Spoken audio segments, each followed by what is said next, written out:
Hey everyone, Degon here, and after his series against Cloud9, I'm joined by Evil Genius's jungler, Contractz.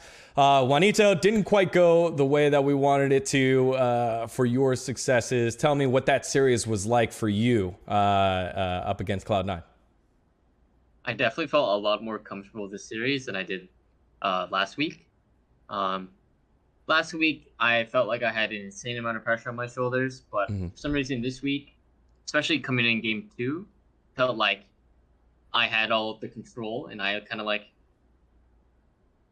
set my own pace, instead of like following what like all the media is saying and like stuff like that. So I definitely was a lot more comfortable with the series, and I think it definitely showed my play. I felt a lot more comfortable on stage, no nerves or anything like that. So um, obviously we can get the win, so that's very disappointing, but still a lot to take away from this year so far.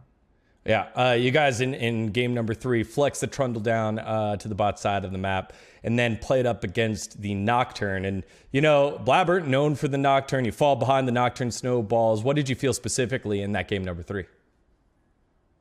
We didn't punish Nocturne enough, so he would use ultimate, and we have like a minute and a half to 2 minutes window to kind of play really aggressive and really punish what just because Nocturne's down, that our ult is down, then we have windows to punish, but we weren't able to kind of coordinate a play together. We were very split on what we were doing, and we were not able to punish that multiple times, probably like 3, 4 times in the early game. He used ult, and we weren't able to do much. So I think that's the biggest takeaway from this game. Mean, we just have to really make a solid plan and execute that plan when Nocturne's down. Yeah, and it was tough because the early first blood happened, and then 2 or 3 or 4 quick kills. Cloud9 started giving them back to you, and I was like, okay, here comes the Evil Yeah, Genius' the turnaround. dragon play is when I think things started to turn into our favor a bit, but we were just kind of not on the same page in how we wanted to play out the mid game, and we were constantly showing on 3 waves, so they were able to kind of exploit us with the Nocturnal pretty heavily there. Is this a case where the form that you came into the series wasn't great, or do you feel like this was like, hey, as the series evolved, we just felt like we kept falling behind? No, I mean, in game two, we were in a very comfortable situation. We were up 5k gold, I think, and we had pretty insane Baron control, and we just mis executed the team fight in the turn when we were on Baron, Mhm. and we ended up losing the fight, and they got Baron, so things kind of shifted into their favor. But I mean, even going to game three, we're confident just because of how well we played game two out for the most part before the Baron shenanigans. Yeah, I was reading a lot on Twitter and a lot of the analysts, and even I feel the same way. It's kind of disappointing that we're not going to see this Evil Geniuses at Worlds. The team Mm. that was playing great macro, the team that was taking 5v4s, and whoever was solo on the other side of the map was taking a tower or two. And it's a bummer that didn't quite happen, but you were such a big catalyst to that, especially when you started getting inserted in as a 6-man roster on the Diana and making plays. Mm-hmm. And I kind of wanted to ask more specifically about you. We had the conversation in the spring when we were. I had the opportunity to chat with you in Academy. What did you learn so far about yourself this far into your career this year in the LCS? I think the biggest takeaway from this year for me is that I just need, or I have found like a level of consistency throughout my play that I can replicate every single game.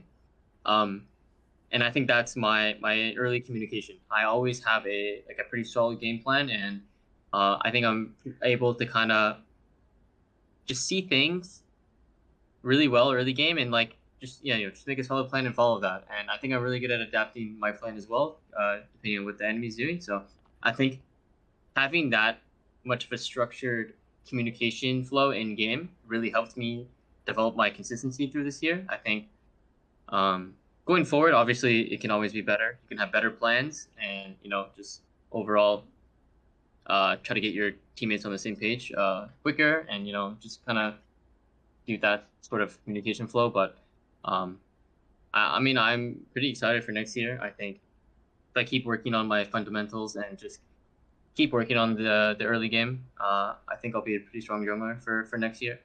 I think So Oh, sorry about that. Wait, what were you saying? So I was going to say, so in your mind, you still got the fire. You've been playing for a little while. You still got the fire to play for next year. Oh yeah, no doubt. I think this year even made the fire even better, right? Like I had two opportunities to come in during playoffs and and perform well, and unfortunately I wasn't able to do like the most I could. I think obviously there's room for improvement, and I mean these series were so winnable. So just going into next year, just really trying to improve myself for the playoffs. Like I feel like I didn't handle this playoffs as well as I could have, and I had so many opportunities to capitalize and win games for my team. So just trying to work on that for next year. The big moments, I think, is what I need to work on. I've got two fan questions for you. The first one, you came into the league as a youngin, straight from Cloud9 as a 17-year-old, went straight to Worlds and popped off. Danny's now having that type of resurgence. Have you, or I guess ascendance? Ascent Something into like that, the limelight. Have you had any words for him or anything like that, given your youthful start in your career? Not really. I mean, I don't want to put too much pressure on him. He's a pretty shy kid, and we're trying to give him confidence. He knows he's pretty good. Yeah, but I'm really excited for Danny. I think he had a solid first year. I mean, not even year. Like he had a solid first split. Like that's crazy to me, right? Like it's your first split playing in LCS, and you're playing like that. I mean, this kid's gonna go far. He has a bright future ahead of him for sure. So excited to see how it plays out. For sure. And then the other one is back towards you. How would you describe yourself now versus when you first came into the LCS, and what advice would you give yourself now for young 17-year-old Juanito? Just keep being confident, I think. I mean, when I was young, I would just play with so much confidence and so much. I wouldn't say, okay, I played with a lot of disrespect. I feel like I relied on my mechanics a lot. That's what I was waiting for. I was like, confidence, Juan? Is that what it was?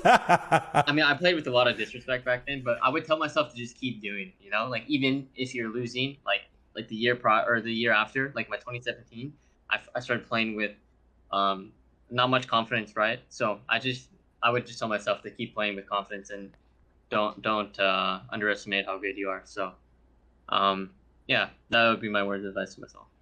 All right. Juan, it's been a hell of a year. It's been a great resurgence for you. I'm very happy and proud of the fact that you've been able to be a product of the academy system and have an impact on a top tier LCS team. Floor is yours. Final words for the 2021 season from Juan to all of his fans. I think I proved to many people out there, and especially myself, that I'm an LCS starting jungler. So you'll see me there next year. Appreciate it.